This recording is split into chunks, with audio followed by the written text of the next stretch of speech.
চলতি প্রজন্মের অভিনেত্রী শাহনাজ সুমি ইতিমধ্যেই নিজের কাজের মাধ্যমে প্রশংসিত হয়েছেন ভক্ত অনুরাগীদের মধ্যে। এবার বছরের শুরুতেই ডার্ক লাভ স্টোরি নিয়ে হাজির হয়েছেন এই অভিনেত্রী। ওটিটি প্ল্যাটফর্মে মুক্তি পেয়েছে তার অভিনীত ওয়েব সিনেমা অন্ধকারের গান। এতে আরও রয়েছেন মোশাররফ করিম ও জাকিয়া বারি মমো। সিনেমাটি নির্মাণ করেছেন ভিকি জাহেদ। গেল বছরের ডিসেম্বরে ট্রেলার মুক্তির পরেই শোরগোল পড়ে যায় সিনেমা প্রেমীদের মাঝে। শাহনাজ সুমি এখানে অভিনয় করেছেন শাপলা চরিত্রে। এই বিষয়ে অভিনেত্রী বলেন, জীবনের সুখ আর অসুখের গল্প নিয়েই আসলে অন্ধকারের গান।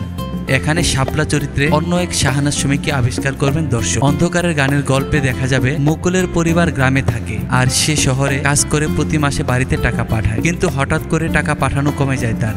অন্যদিকে শহরে এসে প্রেমে পড়ে সে। জীবনের নানা টান পূরণে আবার দ্বিতীয় বিয়ে নিয়ে ভ্রান্ত এক ধারণায় আটকে যায় মুকুল। একটি অপরাধ থেকে মুকুল একসময় নানা অপরাধে জড়াতে থাকে। এভাবেই এগিয়ে গেছে সিনেমার গল্প।